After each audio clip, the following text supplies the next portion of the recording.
الله الرحمن الرحيم. خصوصاً على سيد الأنبياء وعلى آله الأتقياء وأصحابه النجباء. أما بعد، فقال الله تبارك وتعالى في القرآن المجيد والفرقان الحميد: أعوذ بالله من الشيطان الرجيم، بسم الله الرحمن الرحيم. يا أيها الذين آمنوا لا تتبعوا خطوات الشيطان ومن يتبع خطوات الشيطان فإنه يأمر بالفحشاء والمنكر ولولا فضل الله عليكم ورحمته ما زكى منكم من أحد أبدا ولكن الله يزكي من يشاء والله سميع عليم. آمنت بالله صدق الله مولانا العظيم وبلغنا رسوله النبي الكريم الأمين ونحن على ذلك من الشاهدين والشاكرين والحمد لله رب العالمين. معزز سامعین کرام، حاضرین محترم، سورہ النور کی آیت نمبر 21 سے آج ہم تفسیر القرآن کا آغاز کر رہے ہیں۔ اس سے قبل حضرت سیدہ عائشہ صدیقہ رضی اللہ تعالی عنہا کی برات کی آیات ہم نے تلاوت کرنے کا اور اس کو تفسیر کے ساتھ جاننے کا ہمیں موقع ملا تھا۔ آج بھی اسی کا تسلسل ہے، لیکن وہ جو 10 آیات کل ہم نے تلاوت کی تھیں وہ یک بارگی نازل ہوئیں، ایک ساتھ نازل ہوئیں، اور یہ جو 6 آیات آج ہم تلاوت کریں گے یہ بعد میں نازل ہوئیں، لیکن یہ اسی واقعہ کے ساتھ اس کا تسلسل ہے۔ چونکہ اس فتنہ میں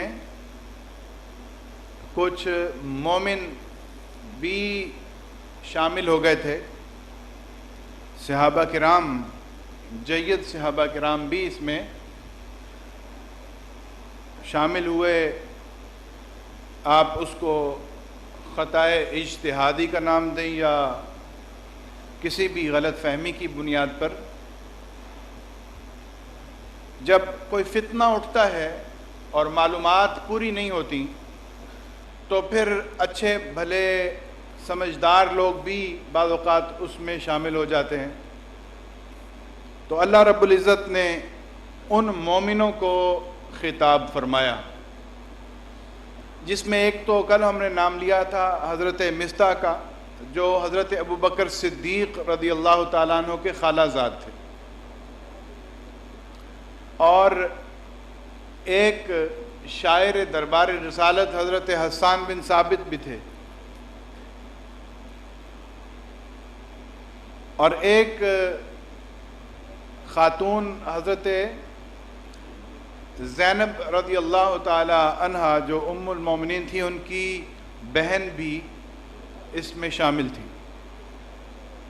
ان مومنین کو اللہ تعالیٰ نے اس آیت میں خطاب فرمایا، یا ایھا الذین آمنوا لا تتبعوا خطوات الشیطان، اے ایمان والو شیطان کے رستے کی پیروی نہ کرو، یعنی شیطان کے پیچھے نہ چلو۔ وَمَن يَتَّبِعْ خُطُوَاتِ الشَّيْطَانِ، اور جو شیطان کے رستے کی پیروی کرتا ہے،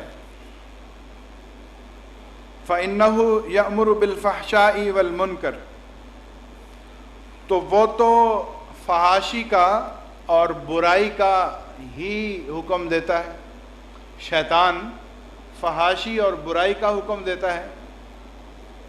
ولولا فضل اللہ علیکم ورحمتہ، اور اگر اللہ رب العزت کا تم پر فضل اور اس کی رحمت نہ ہوتی، ما زکا منکم من احد ابدا ولکن اللہ یزکی من یشاء، تو تم میں سے کوئی کبھی پاک نہیں ہو سکتا تھا۔ اگر اللہ رب العزت کا فضل اور اس کی رحمت تم پر نہ ہوتی تو تم میں سے کوئی کبھی بھی پاک نہیں ہو سکتا تھا، یعنی کہ اس کا باطن صاف نہیں ہو سکتا تھا۔ ولیکن اللہ یزکی من یشاء، اور لیکن اللہ رب العزت جس کو چاہتا ہے اس کا تزکیہ فرما دیتا ہے، اس کو پاک فرما دیتا ہے۔ واللہ سمیع علیم، اور اللہ رب العزت سننے والا اور جاننے والا ہے۔ تو ان مومنین کو پھر حد لگائی گئی، جو ہم نے سورہ نور کے پہلے رکوع میں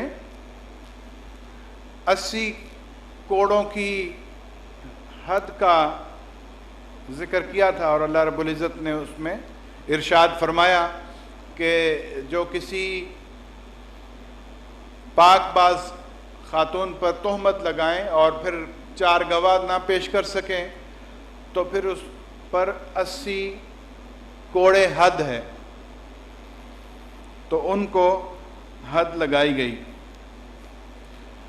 یہاں تک کہ حضرت حسان رضی اللہ تعالیٰ عنہ اس کے بعد نابینا ہو گئے تھے، اور بعض روایات میں ہے کہ ان کے دونوں ہاتھ بھی خشک ہو گئے تھے، اور اسی طرح حضرت مصطح کے بارے میں بھی ہے کہ وہ بھی نابینا ہو گئے تھے۔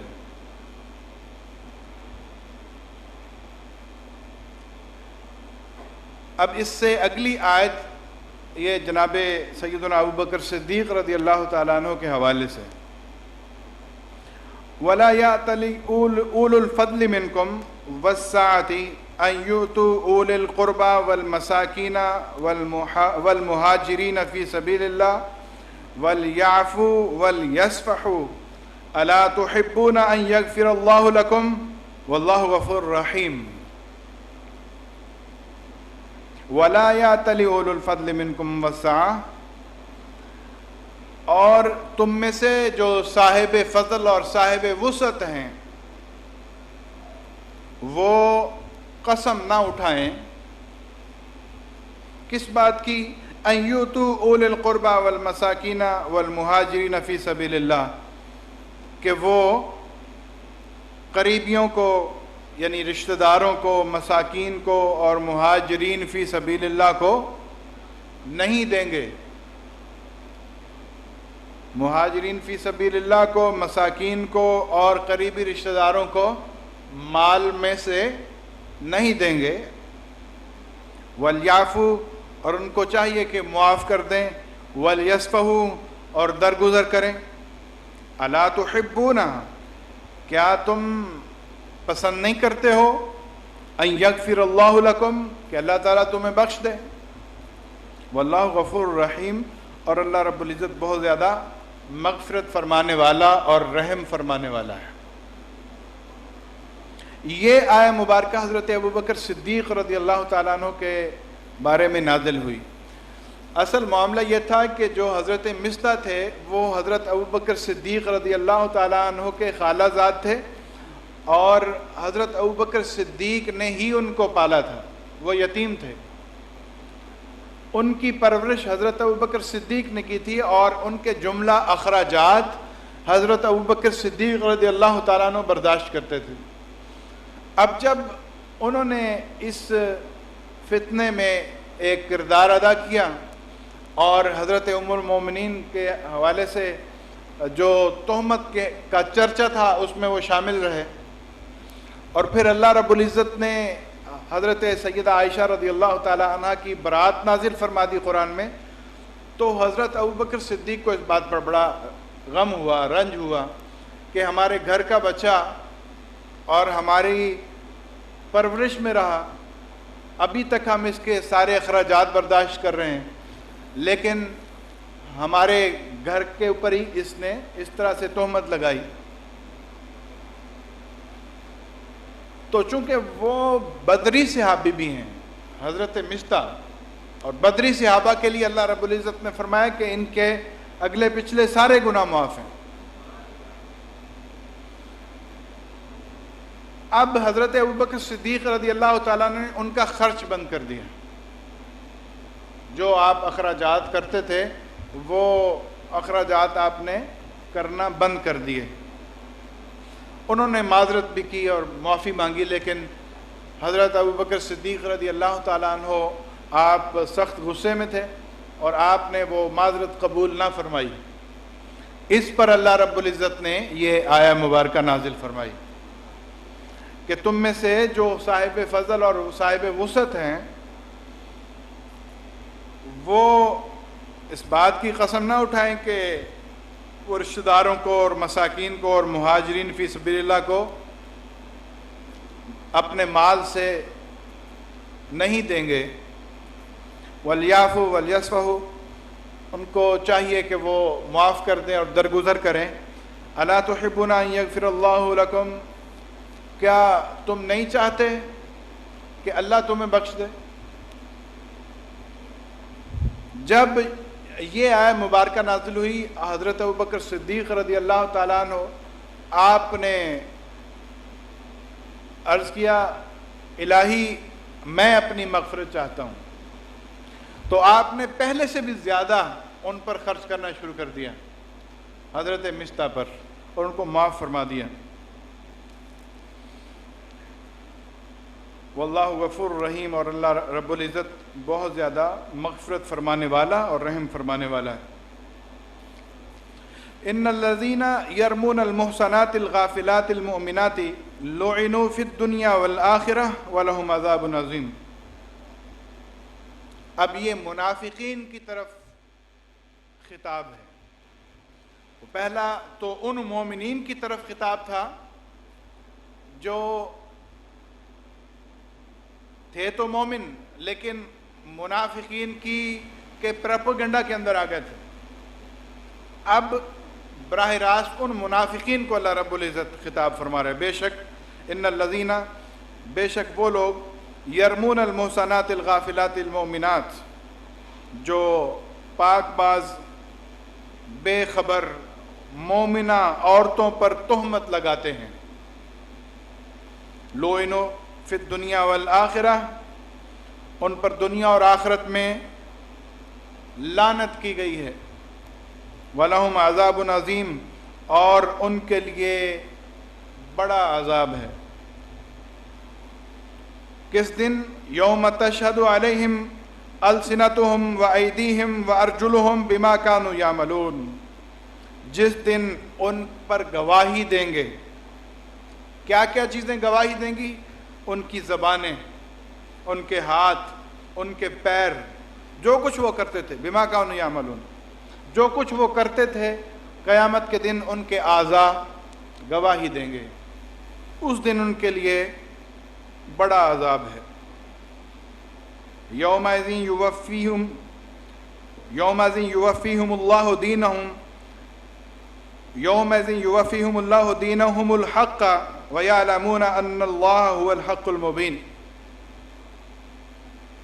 جس دن اللہ تعالیٰ ان کو حق کے ساتھ پورا اجر دے گا، جو وہ کرتے رہے اس کا اجر ان کو پورا دے گا، اور وہ جانتے ہیں کہ بے شک اللہ تعالیٰ وہ حق مبین ہے، وہ حق اور انصاف ہی کرتا ہے، وہ عدل کرتا ہے، وہ ناانصافی نہیں کرتا۔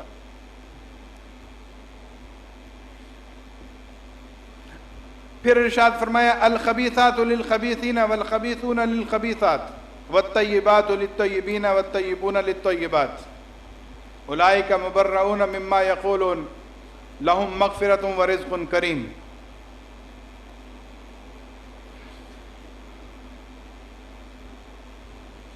جو خبیث ہیں عورتیں، وہ خبیث مردوں کے لیے ہیں،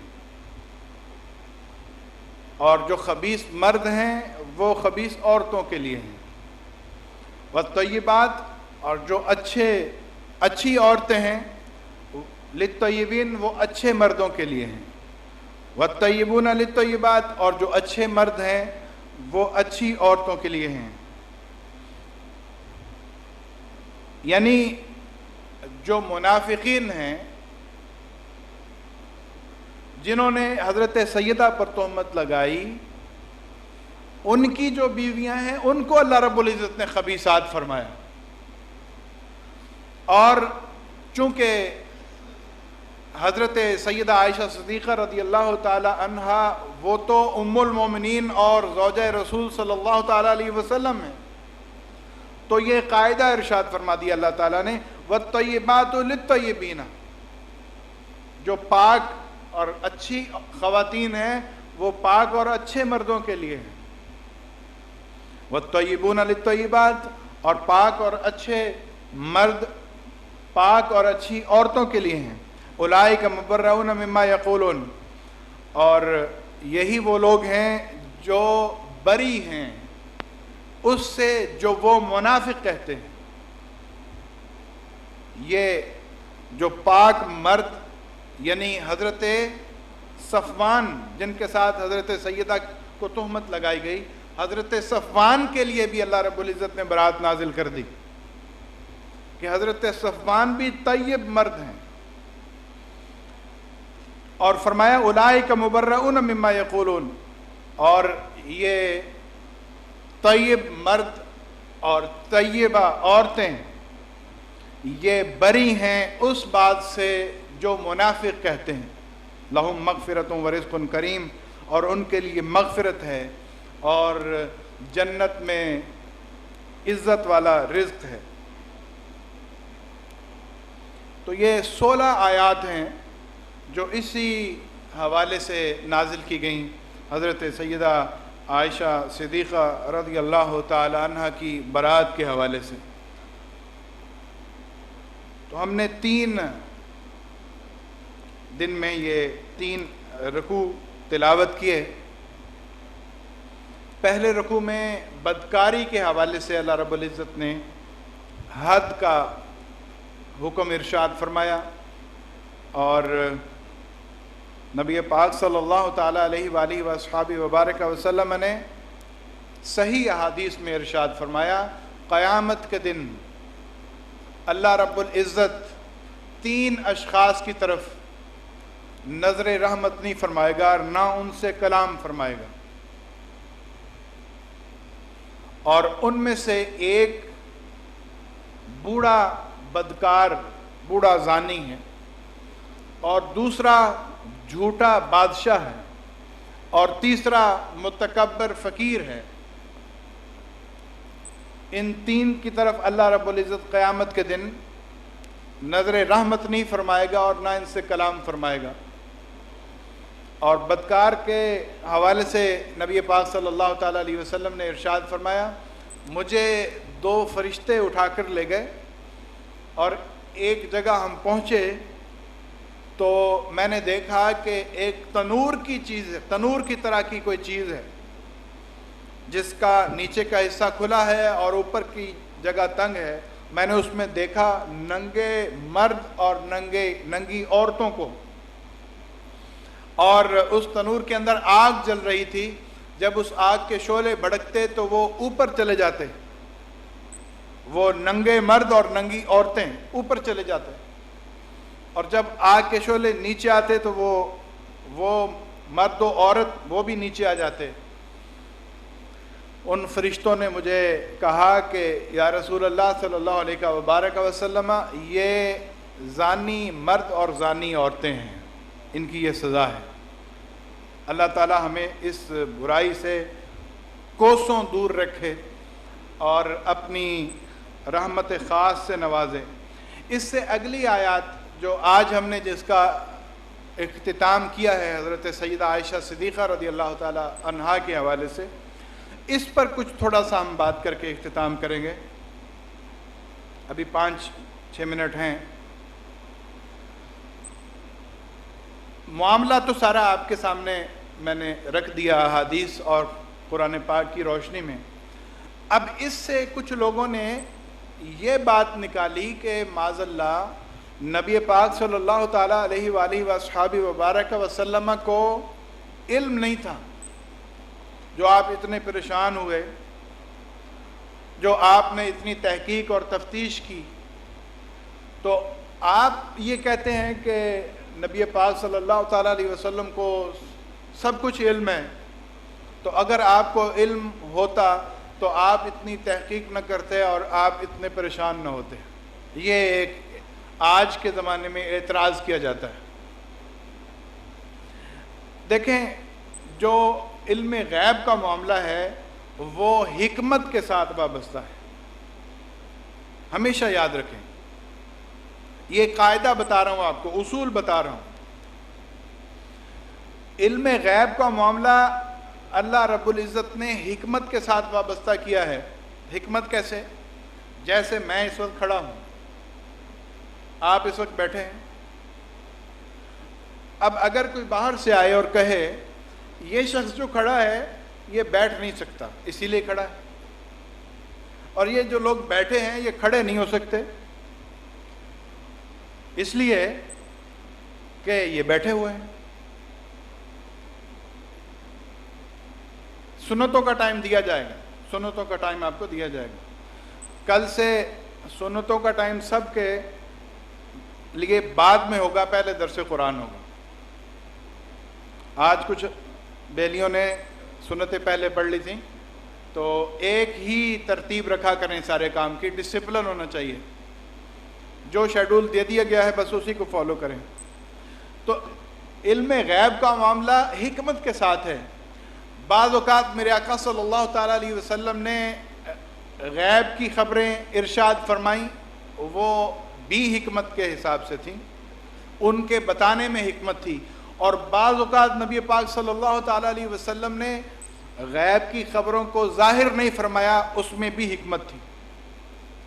اچھا، اس میں کیا حکمت ہو سکتی ہے؟